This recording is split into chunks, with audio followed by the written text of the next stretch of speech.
아프리카 서부 대서양 연안에 라이베리아가 있습니다. 북쪽에는 시에라리온과 기니, 동쪽에는 코트 디부아르가 있습니다.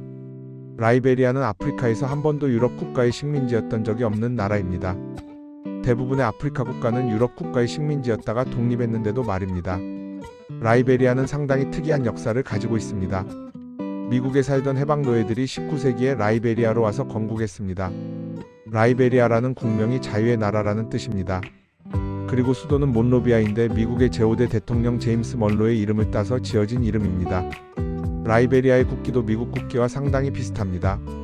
현재 성조기에는 별이 50개 있는데 라이베리아 국기에는 별이 하나 있습니다. 몬로비아의 도시 풍경에 미국의 느낌이 많이 나는 것은 미국의 영향을 많이 받았음을 의미합니다.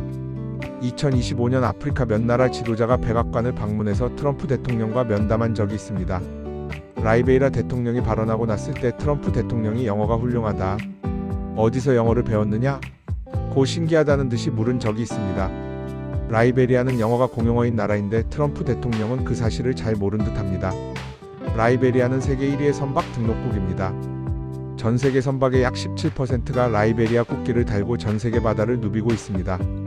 라이베리아의 배를 등록하면 세금이 매우 저렴하고 등록 절차도 간편해서 실제 주인은 다른 나라 사람이지만 배를 라이베리아에 등록하기 때문입니다. 그리고 라이베리아 선박 등록처 본사는 사실 라이베리아가 아니라 미국 버지니아주에 있습니다. 라이베리아 역사에서 3명의 중요한 대통령이 있었습니다. 조셉 채킨스 로버츠 초대 대통령은 독립과 건국의 아버지였습니다. 20세기 중반의 윌리엄 터브먼 대통령은 라이베리아 현대화와 경제 부흥의 주역이었습니다. 수도 몬로비아 시내의 가장 중심적인 대로가 그의 이름을 딴 터브먼 대로입니다.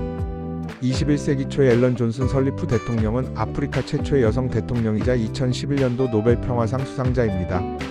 내전의 상처를 치유하고 민주주의를 재건한 대통령이었습니다. 설리프 대통령이 퇴임한 후 유럽에서 활동한 위대한 축구선수 조지 웨아가 대통령이 되었고, 현재 대통령은 설리프 대통령 때 부통령을 지냈던 조셉 보아카이입니다. 라이베리아는 참혹한 내전도 겪었습니다.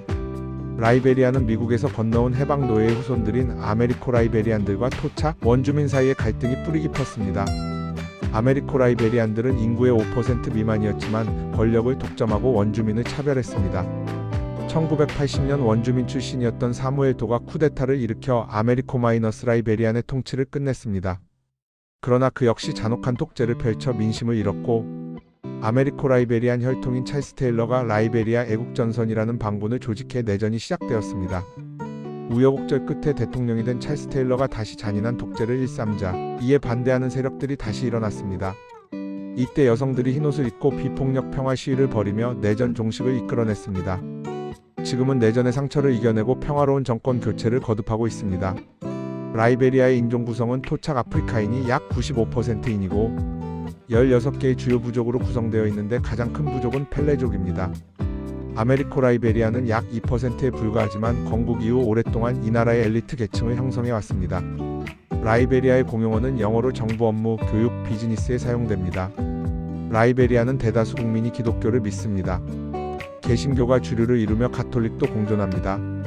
라이베리아를 지탱하는 주요 산업은 광업, 농업 그리고 해운업입니다. 광업은 라이베리아 수출 수입의 가장 큰 비중을 차지하는 핵심 산업입니다. 라이베리아에는 품질 좋은 철광석이 풍부합니다. 국가 전체 수출액의 절반 이상을 차지합니다. 라이베리아, 기니, 코트 디부아르 세 나라가 만나는 님바 산맥 부근에 광산이 위치합니다. 금과 다이아몬드의 매장량도 상당합니다. 라이베리아는 인구의 70% 이상이 농업에 종사합니다. 천연고무가 많이 납니다. 라이베리아 고무는 품질이 좋아 세계 자동차 산업의 중요한 공급원입니다. 파미와 카카오도 많이 나는데 최근 수출 다변화를 위해 애쓰고 있습니다. 전 세계 상선의 상당수가 라이베리아 국기를 달고 항해하며 여기서 발생하는 등록세와 연간 수수료는 정부 재정의 큰 몫을 차지합니다. 관광산업의 비중은 매우 낮습니다. 오랜 내전의 영향으로 관광 인프라가 열악하기 때문입니다. 라이베리아는 서아프리카에서 가장 광활하고 원시적인 열대우림을 보유한 국가 중 하나입니다. 내전으로 인해 인프라는 파괴되었지만 역설적으로 자연은 사람의 손길이 닿지 않아 아프리카의 숨은 허파로 불립니다. 라이베리아의 사포 국립공원과 그레보카날라 국립공원이 있습니다. 동부에 있는 사포 국립공원은 이 나라 생태 관광의 상징으로 서아프리카에서 보존 상태가 가장 좋은 원시림 중 하나입니다. 세계적으로 희귀한 피그미 하마의 주요 서식지인데 접근성이 좋지 않아 모험가들만 찾습니다. 코트 디부아르 국경 근처에 위치한 그레보 카날라 국립공원은 2017년에 지정된 신생국립공원으로 거대한 생태 통로 역할을 합니다. 라이베리아의 관문인 로버츠 국제공항은 몬로비아 시내에서 남동쪽으로 약 60km 정도 떨어져 있습니다. 로버츠 공항에서 시내로 들어가는 중에 싱코르 지역이 있고 그곳의 중심 도로는 터브먼대로입니다. 시내 중심부에 있는 브로드 거리에는 라이베리아 국립박물관과 대통령 취임식이 열리는 센테니얼 파빌리온이 있습니다. 브로드 거리 끝 언덕에 투코르 일이 있습니다. 이 언덕에 한때 화려한 호텔이었던 투코르 호텔이 파괴된 채 방치되어 있습니다. 그 옆에는 초대 대통령을 기리는 로버츠 기념비가 세워져 있습니다. 몬로비아는 항구 도시입니다. 몬로비아 자유항은 라이베리아 경제의 심장부와 같은 곳으로 시내에서 북쪽으로 약 3-4km 정도 떨어져 있습니다. 메스라도강 건너편에 자리 잡고 있으며 시내와는 다리로 연결되어 있습니다. 서아프리카에서 가장 현대적인 시설을 갖춘 항구 중 하나로 라이베리아 전체 수입 물동량의 대부분을 처리하며 철광석, 고무 등 주요 자원의 수출 통로이기도 합니다. 라이베리아는 내전의 상처를 씻어내고 평화를 정착시키는 중에 있습니다. 한국과 같이 조선업, IT, 인프라 건설에 강점을 가진 국가들에게 라이베리아는 장기적으로 매우 매력적인 파트너가 될 가능성이 높습니다.